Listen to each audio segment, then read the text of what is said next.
severe thunderstorm warning for Northern Union County, Illinois, Jackson County, Illinois, Northeastern Bollinger County, Missouri, Perry County, Missouri, Northern Cape Girardeau County, Missouri, until 10:30 p.m.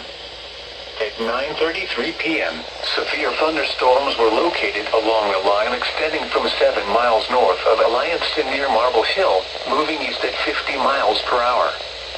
Expected hazards include 70 miles per hour wind gusts. This is a radar-indicated threat. The following impacts are expected. Expect considerable tree damage. Damage is likely to mobile homes, roofs, and outbuildings.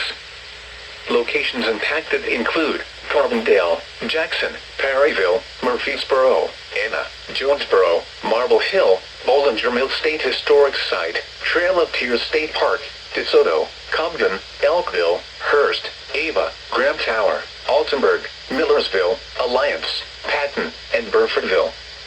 This includes the following highways: Interstate 57 in Illinois between mile markers 33 and 39. Interstate 55 between mile markers 102 and 134. Repeating, a severe thunderstorm warning has been issued until 10:30 p.m. for the following counties in Illinois, Jackson and Union, and the following counties in Missouri, Bollinger, Cape Girardeau, and Perry.